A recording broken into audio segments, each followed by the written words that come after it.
break.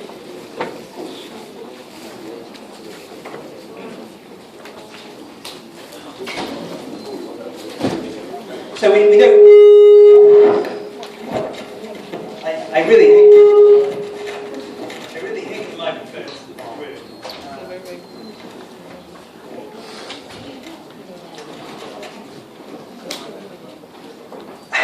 Okay, so let's try again. So question number 8, one I gave you to think about before the break. The Shulevers cost of anticipated inflation. You know how Shulevers cost can be one of the costs of inflation. Suppose that was the only thing you were worried about. Probably a bit silly just to think about that, but let's test our understanding of the logic behind it. So suppose that's the only thing you're going to think about.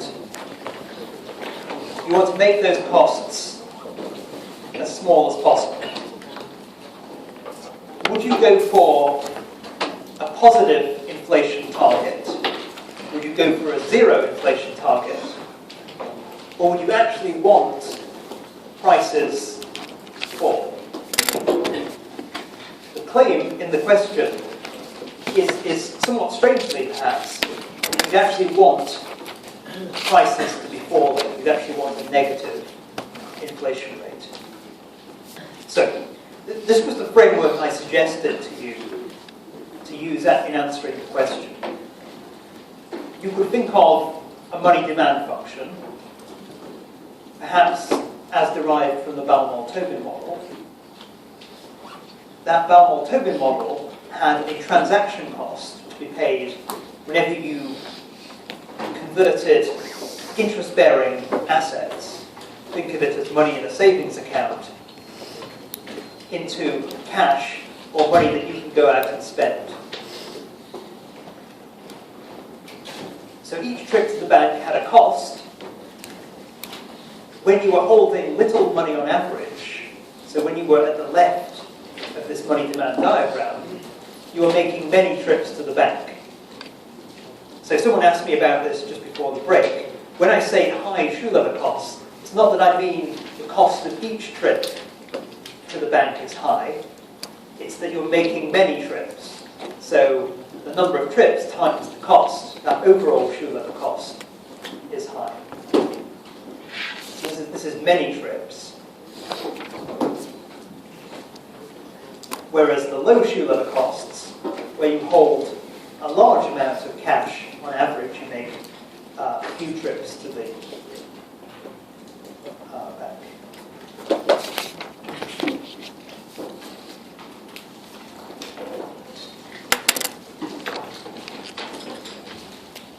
So what should monetary policy do to make Shulevers costs as small as possible?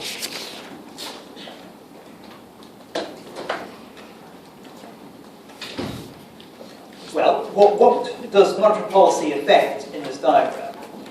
Monetary policy is going to end up determining the nominal interest rate.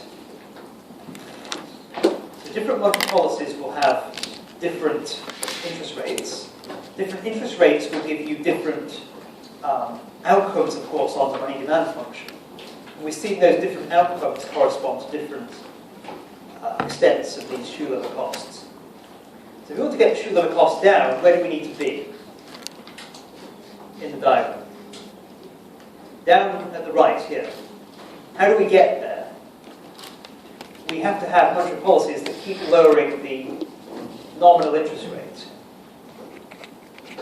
What's this horizontal axis at? That's actually a zero interest. So what's the best nominal interest rate so far as Shulevers costs are concerned? Zero. Why? Because if interest rates are zero, you lose nothing in terms of foregone interest, at least, by holding cash. So you have no incentive to waste time with these Shulevers costs of going to the ATM. That would be a good policy in the sense that it's wasteful to have people spending time and effort withdrawing lots of money frequently. Having low interest rates discourages them from doing that, avoids those Shulman costs. So what you want to aim for, you want to aim for a nominal interest rate that's 0. In that case, money is just as good a store of value as bonds. What does that imply our inflation target should be?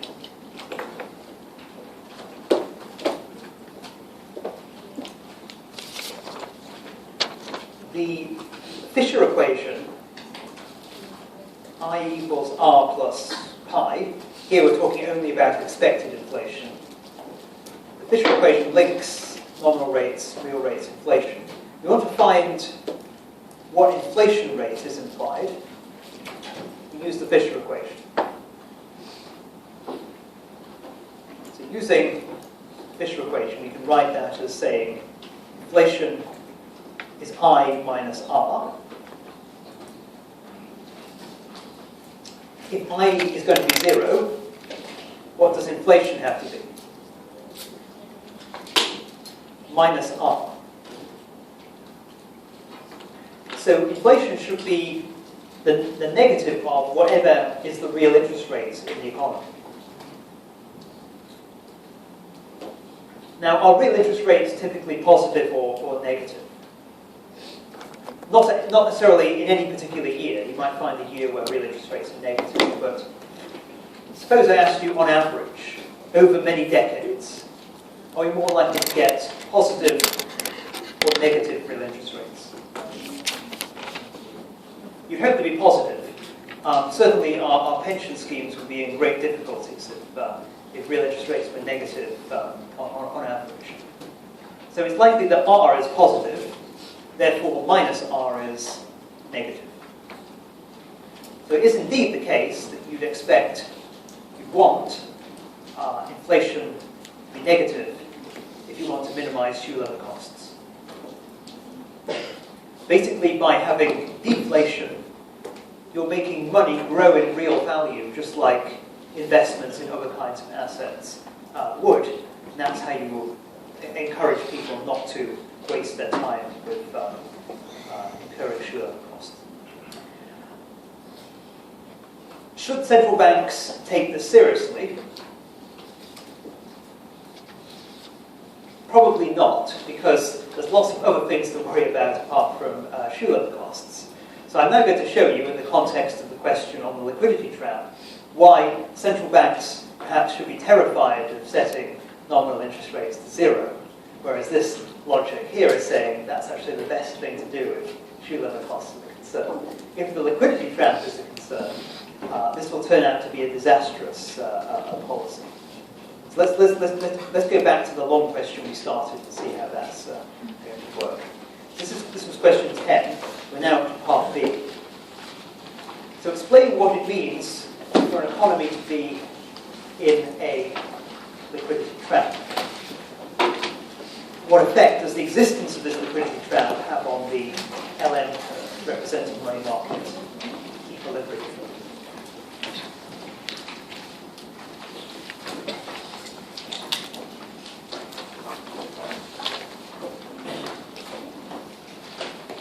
Okay, so let's first discuss what the liquidity trap is, then why it's a problem.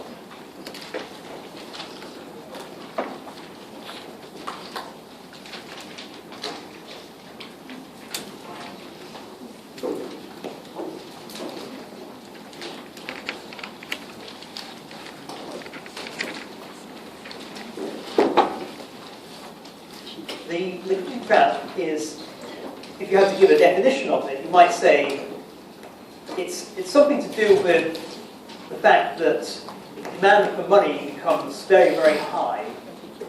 People are willing to hold large amounts of money when interest rates are low.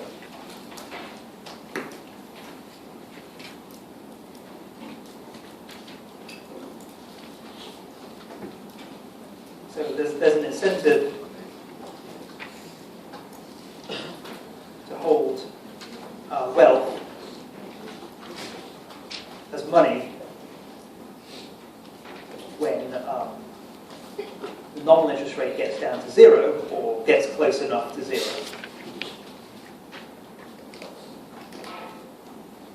Basically, the willingness of people to hold more and more money as interest rates get closer and closer to zero, and in principle unlimited amounts of money when interest rates get to zero exactly, prevents interest rates from falling any further, and that's going to limit the scope for monetary policy to influence the economy. So this idea is very closely connected with what you could call the zero lower bound.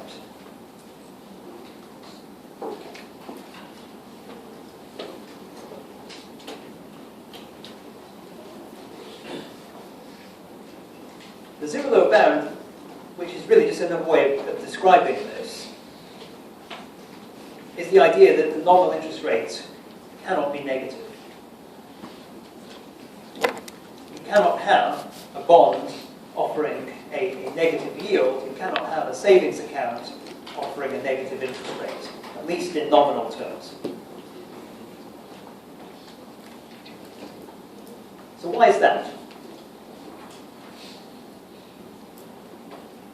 What would you do if savings accounts were offering minus 5% interest? You put $100 in. This year, they return $95 to you next year. What would you do?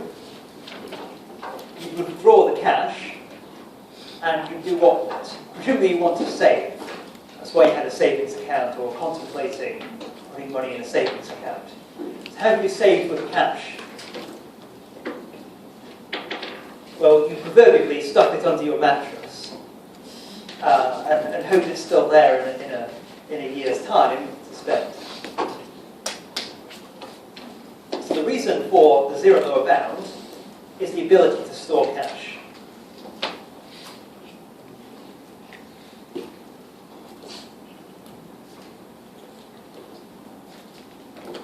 So you don't even need a bank to save, you can do it yourself. Hang on to some banknotes, keep them somewhere safe. You don't need a savings account to save. Store cash. A $100 note is still going to be a $100 note in a year's time. So you can guarantee yourself, in money terms, no worse than zero interest. So why willingly accept negative interest rates? You wouldn't.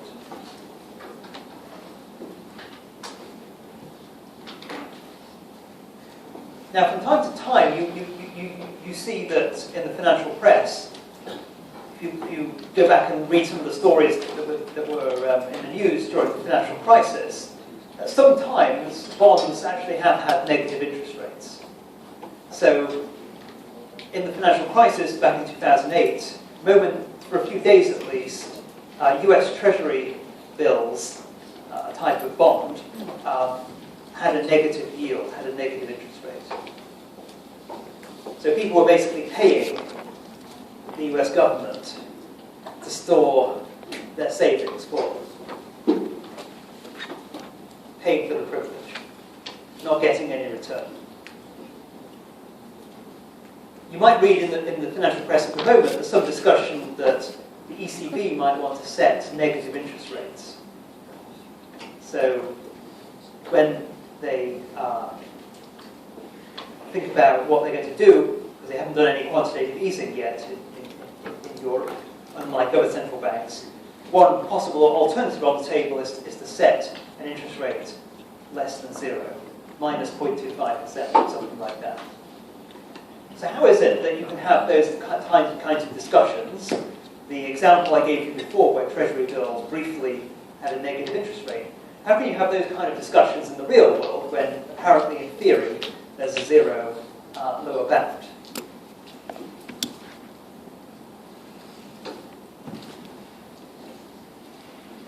Well, think of some of the disadvantages of storing cash.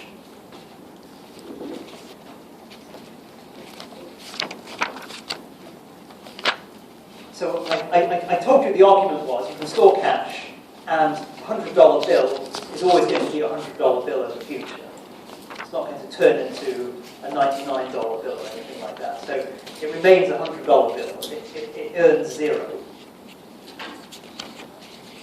That's only relevant to you to the extent that someone hasn't stolen it from you during the time you're storing it. If the cash under your mattress is stolen, then it's no use to you, the fact that it earns zero, you've lost it. That's like getting a negative return. If someone steals your cash, that's a minus 100% return.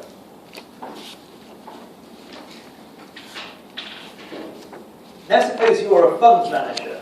You're looking after billions of dollars of other people's assets. Previously you were in treasury bonds, and then the interest rate on treasury bonds went negative. Should you get out of treasury bonds? Well, you can take the cash, but you're not going to put billions of dollars under your mattress, not if you're a sensible person. So there are limits in practice to the storability of cash. You've got to guarantee the security of it. So it's not completely free as a saving technology that gives you zero for sure. You have to ensure that it's safe. For that reason, people might be willing to put money into banks at negative interest rates, might be willing to buy bonds at negative interest rates, because they don't want to go to the trouble of worrying about security or guaranteeing the security of cash that they're storing themselves. However, you would think at some point, minus 5, minus 10% interest, you'd probably go and arrange your own security rather than pay the bank 5% or 10% of your wealth to do it for you. So at some point, nominal interest rates can't fall any further. Maybe it's not exactly zero, maybe it's slightly less than zero. But at some point, there's going to be a lower bound, because cash is not perfectly storable, it's at least going to be storable to some extent. Okay, so that's the argument. So as a result, when we draw a money demand function, like the ones we've been talking about,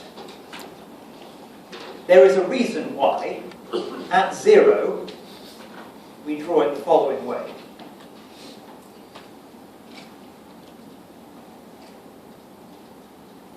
We draw it either with a tangent at zero, or touching at zero and then being flat. So money demand becomes perfectly interest elastic at zero interest rates.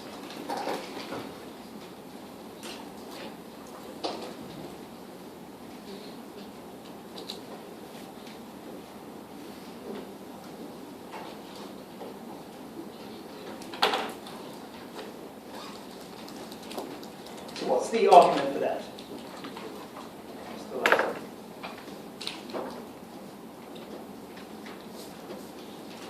So this is a money demand curve for a particular level of real income. Zero interest rates, flat, has an asymptote, so has an elasticity that's tending, an interest elasticity that's tending to infinity. So the argument is that at zero interest rates, money is beating bonds on both dimensions. Remember we had a trade-off before. We had a trade-off between money being useful as a medium of exchange, but bonds being better as a store of value. At zero interest, and of course at negative interest rates, money wins on both counts. It's as good, if not better, than bonds as a store of value, and it's also useful as a medium of exchange. So there's no limit to how much of your wealth that you previously held in bonds you'd now be willing to put in terms of money. Does that make sense? That's the argument for why in equilibrium you can't get the nominal rate below zero, why the money demand becomes perfectly interest elastic.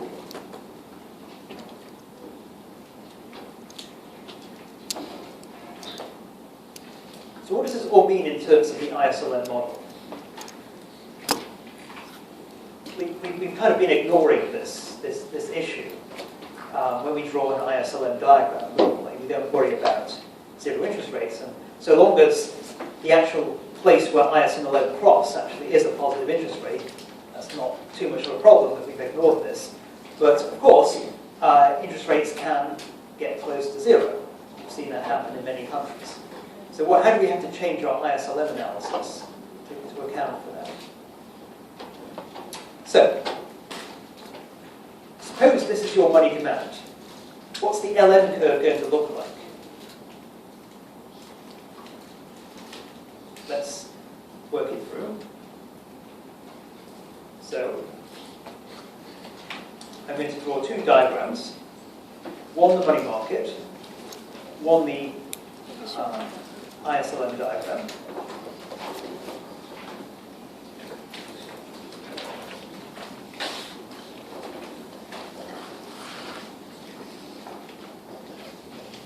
Here's my LM curve. So what does the LM curve mean? It means interest rate and output combinations consistent with money market equilibrium. So if I picked output Y1 and interest rate I1 was on the LM curve, that's saying that this interest rate and this output level are consistent with money market equilibrium. If I pick another level of output, Y2, the interest rates associated with that, I2 on the LM curve, that means that output and that interest rate level are also consistent with money market equilibrium. How do we see that? Well, if you trace across these interest rates to the diagram on the left,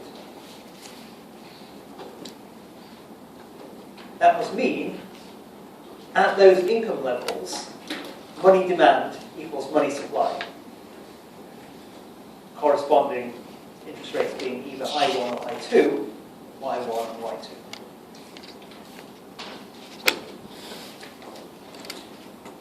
So what does money supply look like?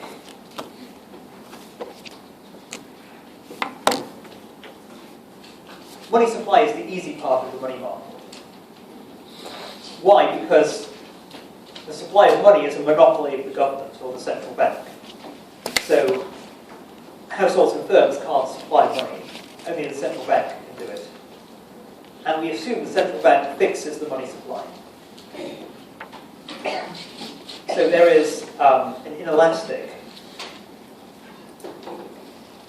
money supply. In real terms, because this is real money demand on the horizontal axis.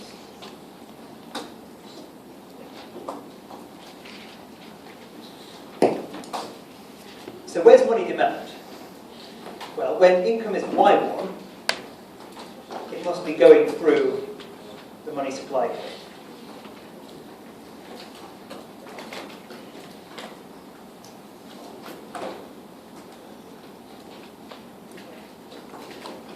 When income is Y2, money demand is higher, there are more transactions to make.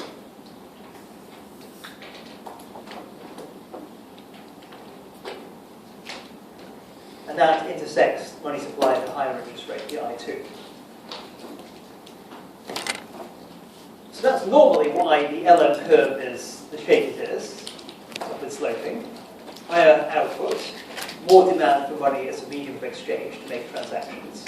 So higher money demand, all else equal, holding the opportunity cost constant.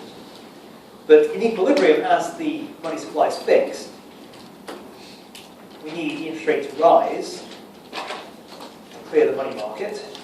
So the LM curve is upward sloping. Now, what happens to the LM curve when we approach the zero interest rate? Can I draw it going across the axis? No, that wouldn't be reasonable. So let's label the point where LM appears to hit the horizontal axis as Y1. That's saying at that point, it's the first time where the interest rate clears the money market, becomes zero. that must mean output gets down to 0. There's an output level y0 that implies money demand gets down to 0 for the first time when it's equal to the money supply.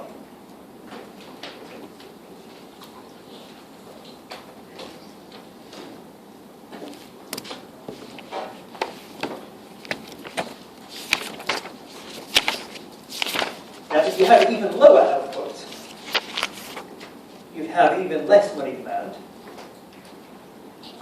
And therefore, we know for sure demand is meeting supply at 0 interest rate, because these demand functions have to flatten out as soon as they get down to the horizontal axis. They have to become perfectly interest elastic. So what does that mean in terms of the LM curve?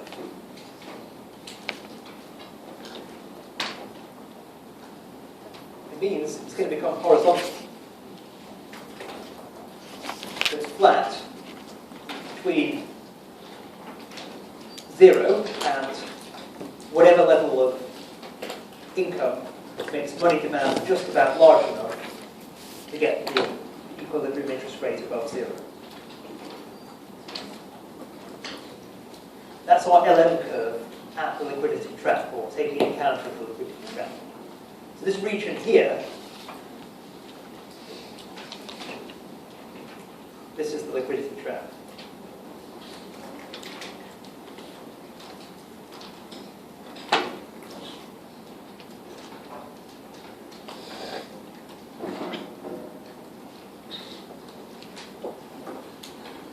What would happen if you were to raise, as a central bank, the money supply?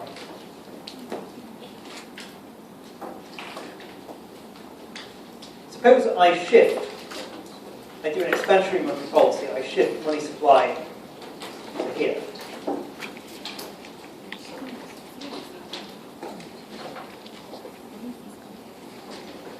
Draw my new LM curve.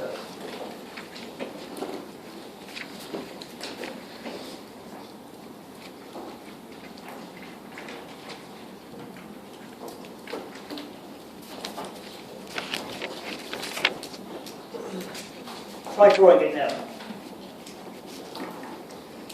Normally, expanding the money supply shifts the LM curve to the right. Does that still happen? How do we deal with this liquidity trap segment of the LM curve when the central bank changes the money supply?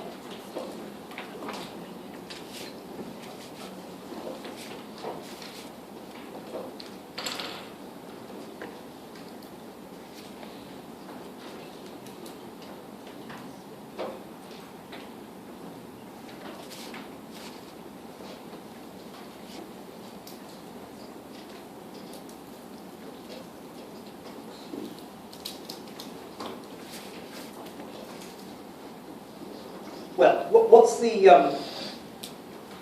let's take output level Y2.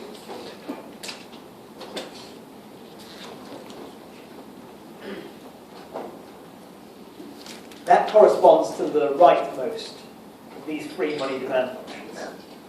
What's the equilibrium interest rate there? Well, we can read it across from the left. That point there must be on the new LM curve.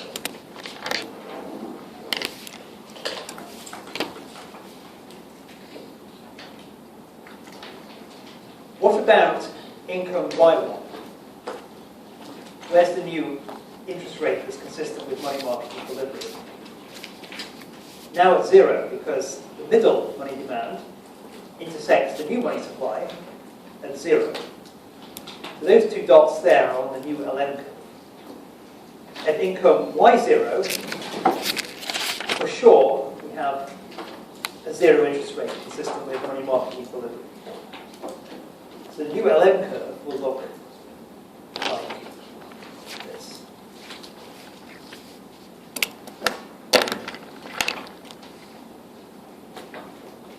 So it overlaps the old one, where it's horizontal, but the horizontal section is extended, in this case, from Y0 to Y1. Ultimately, though, it does become upward sloping at higher income levels. So it does shift to the right, but that means no shift down where you have the liquidity trap, which of course should not surprise you because the interest rate is subject to the zero lower bound.